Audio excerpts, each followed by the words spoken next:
A crushed SUV lay in a California ravine with blood on the seats and a window smashed from the inside out. Yet the driver was gone. This is the story of Bryce Laspisa. In August 2013, a devastating discovery shattered the quiet shores of California's Castaic Lake. 19-year-old Bryce Laspisa vanished into the darkness after surviving a brutal car crash. But the mystery isn't just his disappearance. It's the chilling 13 hours he spent sitting in his car before the wreck ever happened. Bryce was supposed to be making a routine 500-mile drive from his college in Chico down to his parents' home in Laguna Niguel. It is a straight shot down the Interstate 5, a journey that should take no more than 9 hours. Instead, his trip became a descent into an inexplicable psychological labyrinth. Somewhere along that desolate stretch of highway, Bryce pulled his Toyota Highlander over in the sweltering town of Buttonwillow. And then he just stopped. He sat behind the wheel of his parked car, staring out into the Central Valley landscape for 13 agonizing hours. He wasn't trapped, and he wasn't out of gas. A roadside worker had already delivered 3 gallons of fuel directly to his window, yet Bryce remained stationary. He wasn't under the influence of drugs or alcohol, a fact later confirmed by puzzled police officers who tapped on his glass and found him completely lucid and polite. Despite having a full tank and terrified parents waiting for him, Bryce refused to put the car in drive. He just sat there, waiting in the heat. But what exactly was he waiting for? Was he hiding from someone? Or was there something inside his own mind that had suddenly taken control of the wheel? Today we are going to retrace the final, frantic days of Bryce Laspisa's known life. We will follow the digital breadcrumbs, the bizarre text messages, and the agonizing phone calls that chart a young man's sudden break from reality. We are going to examine the physical evidence left behind at the crash site, the shattered glass, the strange placement of his belongings, and the eerie scent trail tracked by bloodhounds that abruptly ended at a lonely truck stop. We promise to take you deep into the heart of one of the internet's most baffling, unsolved mysteries. If you find yourself drawn to these deep dives into unexplained disappearances, please take a moment to subscribe. It helps us bring these forgotten stories back into the light and ensures you won't miss our future investigations. By the end of this journey, you will see how a seemingly normal student's life unraveled in a matter of hours, leaving a void that has consumed his family for over a decade. The answers are out there, buried somewhere in the California desert, waiting to be unearthed. Let's step back into the oppressive August heat of 2013. Chico, California is a quintessential college town, usually buzzing with the energy of students returning for the fall semester. But inside Bryce's apartment, the atmosphere was suffocating. Bryce had been awake for days, fueled by heavy drinking and a steady, unprescribed diet of Vyvanse. His eyes were wide, and his speech was disjointed. The normal rhythms of student life had evaporated, replaced by a dark, erratic paranoia. On the evening of August 27th, his behavior escalated from concerning to alarming. Bryce abruptly ended his relationship with his girlfriend, Kim, via a cold text message. Then, he did something even more unsettling. He gathered his prized possessions, his Xbox, and a pair of his mother's diamond earrings, and handed them to his roommate, Sean. It wasn't a casual gesture. It had the heavy, final weight of a man clearing his earthly ledgers. Accompanying these gifts was a cryptic message to Sean that sounded like a permanent goodbye. The walls of his life were closing in, and Bryce was desperately shedding his attachments before making a run for the door. Before the shadows consumed him, Bryce Laspisa was a young man with a bright, open smile and a world of potential. As an only child, he was the absolute center of his parents' universe. Karen and Mike Laspisa had raised a bright, artistic son who loved graphic design. Friends described him as the kind of guy who would go out of his way to make you laugh, a loyal companion who seemed excited about his future at Sierra College. This makes his sudden transformation all the more heartbreaking. He wasn't a runaway. He was a deeply loved 19-year-old boy who was suddenly drowning in an ocean of his own altered brain chemistry. When his girlfriend Kim noticed his alarming state on the night of August 28th, she confiscated his car keys. She knew he was in no condition to drive. But Bryce's mother, Karen, hundreds of miles away and desperate to get her son home, intervened over the phone. Believing the comfort of home was the best medicine, she convinced Kim to return the keys. As Bryce finally walked out the door around 11:30 at night to begin the long drive south, he left his mother with one final, haunting statement. Over the phone, his voice heavy with some unspoken burden, he told her, "I have a lot to talk to you about." It was a promise of a confession that he would never get the chance to deliver. For Karen and Mike Laspisa, the nightmare truly began as the clock ticked past midnight on August 29th. They waited by the phone, expecting the familiar sound of tires in the driveway by the early morning hours.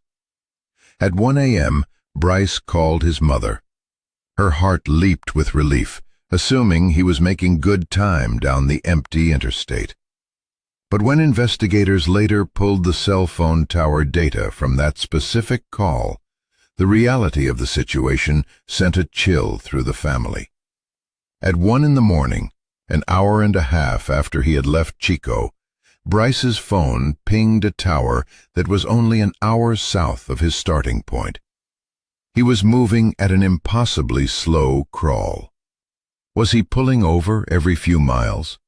Was he driving in circles? The data painted a picture of a driver who was physically behind the wheel, but mentally lost in a terrifying maze. By 9 a.m., the situation deteriorated further when Bryce ran out of gas in Buttonwillow. A roadside assistance worker named Christian arrived with 3 gallons of fuel, enough to get Bryce to the nearest gas station. Christian poured the gas in, handed Bryce the receipt, and expected him to drive away. But Bryce didn't move. Hours later, at 3 in the afternoon, Christian drove past the exact same spot and was stunned to see Bryce's SUV still idling on the shoulder. Christian pulled over, walked up to the window, and urged the young man to get moving. Bryce nodded, put the car in gear, and finally drove off. But the relief was a fleeting illusion. To understand the sinister nature of the place where Bryce eventually ended up, we have to look at the geography of Castaic Lake. Situated just north of Los Angeles, this vast, man-made reservoir is surrounded by rugged, unforgiving terrain.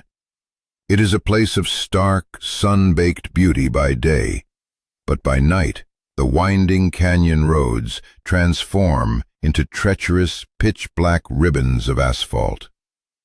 For decades, the area around Castaic Lake has been a magnet for the macabre. Local lore is steeped in stories of tragic accidents, vehicles plunging over the steep embankments into the dark waters below, and people who have walked into the surrounding brush, never to be seen again. The sheer drops and blind curves of Lake Hughes Road have claimed numerous lives, earning it a reputation among locals as a deadly stretch for even the most experienced drivers. It is a landscape that practically swallows people whole. If a driver were suffering from sleep deprivation, paranoia, or a chemically induced psychosis, these winding roads would be the absolute worst place to find themselves after midnight. The isolation is profound. There are no streetlights, no easy places to pull over, just the endless, twisting blacktop bordered by steep ravines.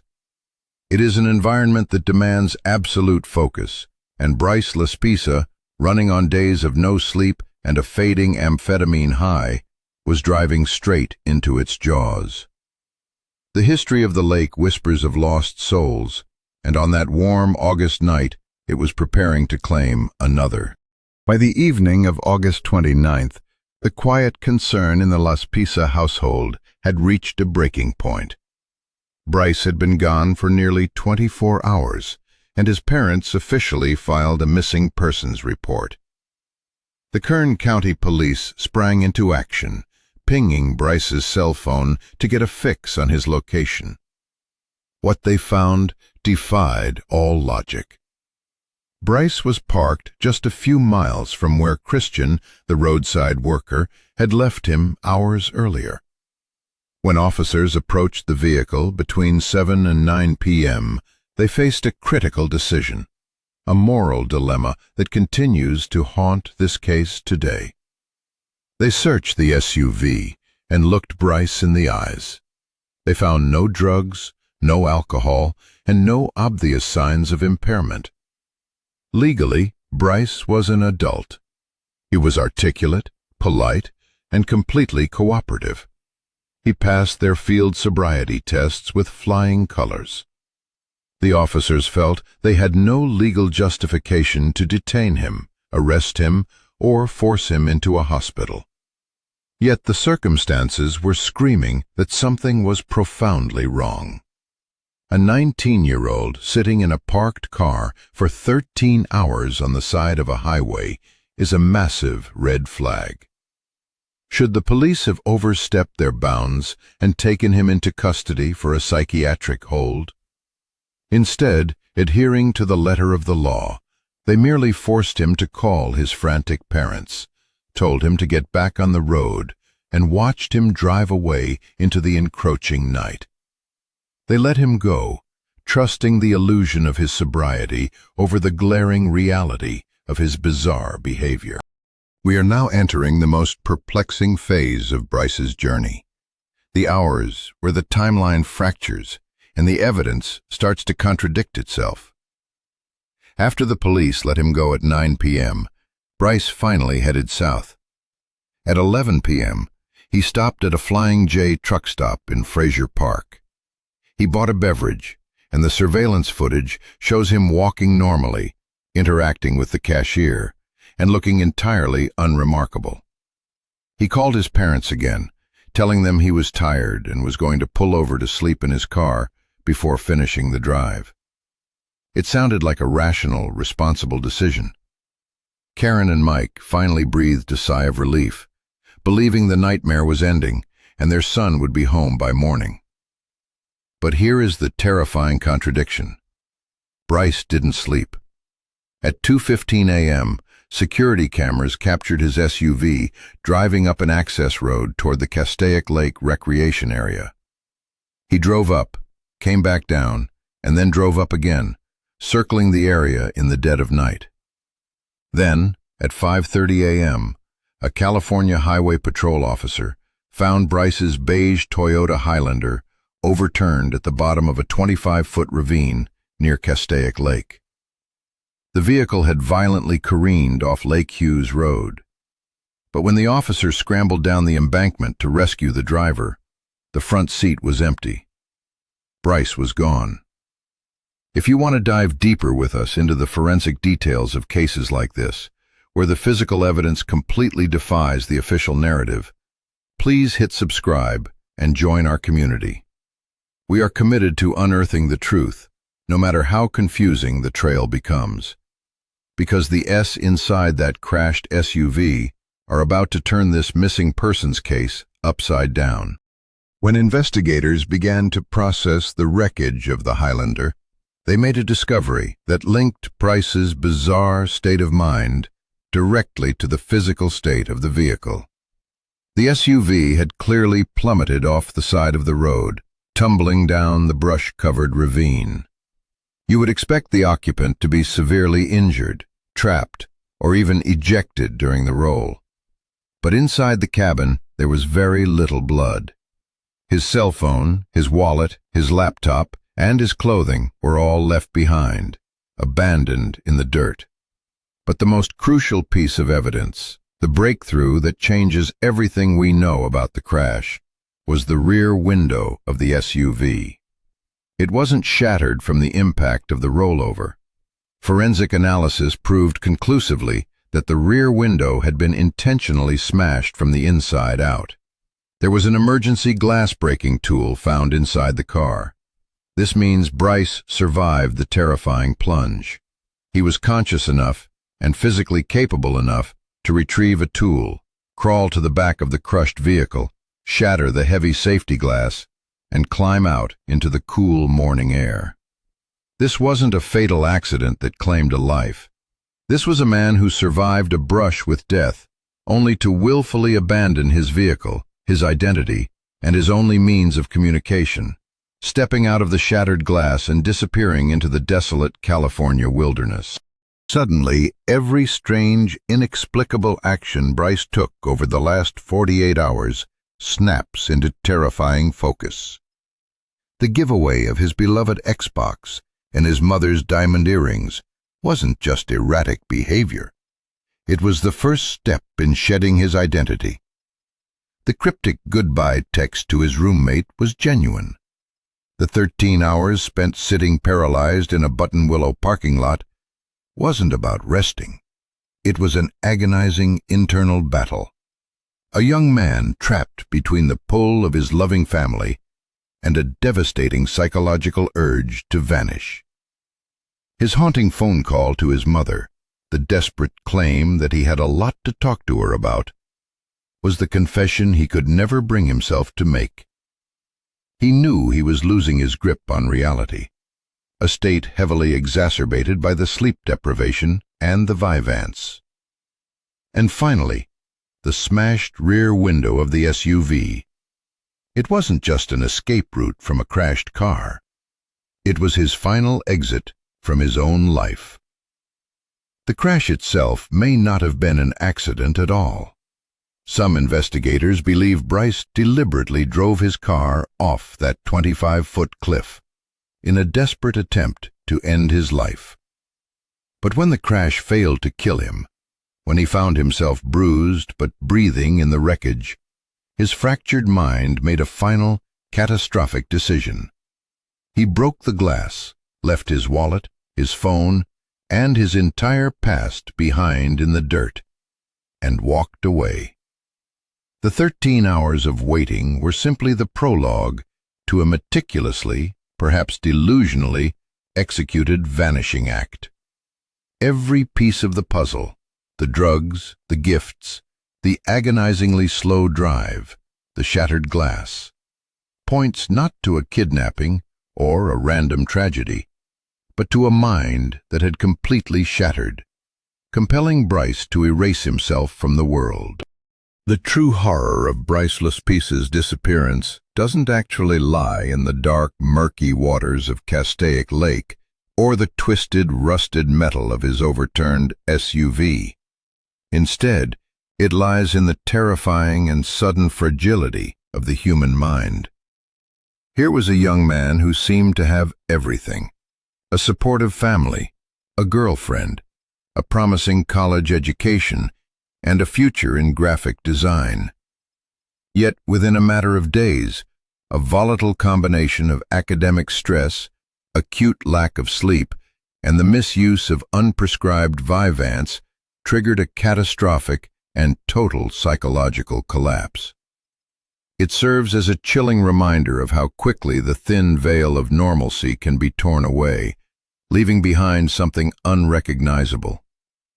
The human brain, when deprived of rest and flooded with the wrong chemicals, can manufacture demons so convincing and so terrifying that driving a car off a steep cliff seems like the only logical escape from the reality it has created.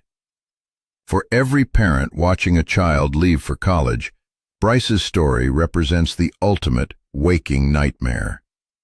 You can provide them with every resource.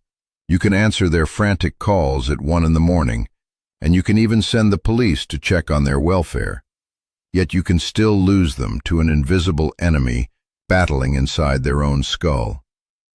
The officers who looked Bryce in the eye that night and saw only a sober, articulate young man were completely blind to the raging storm beneath the surface. It forces us to confront an uncomfortable truth about the people in our lives. We can never truly know the depths of another person's internal suffering. Sometimes, the individuals who need the most help are the very ones who are quietly, desperately plotting their own erasure in plain sight, right before our eyes. In the immediate aftermath of the crash discovery, a massive search operation was launched to find the missing 19-year-old. Dive teams scoured the cold, dark depths of Castaic Lake, while helicopters equipped with thermal imaging cameras swept the rugged, unforgiving canyons from above. Bloodhounds were brought into the crash site, and they quickly caught Bryce's scent. They tracked him away from the overturned SUV, up the steep embankment, and across the rough terrain, leading investigators on a brief, hopeful chase. The dogs followed that invisible trail all the way to a nearby truck stop on Lake Hughes Road. But there, amidst the heavy fumes of diesel and the heat radiating off the baking asphalt, the scent trail simply vanished. It was as if Bryce Laspisa had evaporated into thin air. Did he hitchhike away with a passing trucker? Or did he wander back into the treacherous wilderness and succumb to the elements? Over a decade later, Karen and Mike Laspisa are still living in a state of suspended animation. They maintain a Facebook page dedicated to finding their son, tirelessly chasing down every alleged sighting and every whispered rumor that comes their way. They are trapped in the agonizing purgatory of an ambiguous loss, unable to properly grieve a death that has never been proven, and unable to celebrate a return that seems increasingly impossible with each passing year. Bryce Laspisa's story remains a haunting reflection on the mysteries of human nature and the dark, unexplored territories of the mind. How does a life full of artistic promise dissolve into 13 hours of silent waiting, ending with a shattered window and a vanishing trail? The 13 hours he spent sitting in that parking lot, the Xbox he gave away, and the earrings he handed to his roommate weren't just signs of a breakdown. They were the slow-motion detonation of a life he no longer wanted to live. This is the climax of his tragic journey, a man who walked out of his own wreckage and into a void. We may never truly know what Bryce saw in the darkness of that canyon or exactly what he was running from when he stepped out of the broken glass. But his absence leaves a profound and heavy echo, serving as a reminder to look closer at the ones we love and to recognize the fragile threads that tether us all to reality. If this deep dive into the unknown has moved you, please make sure to subscribe to the channel and join our community. We will continue exploring the shadows and seeking answers for those who have faded into the mist. Until next time, stay safe, and remember that sometimes the deepest and most dangerous mysteries are the ones locked inside ourselves.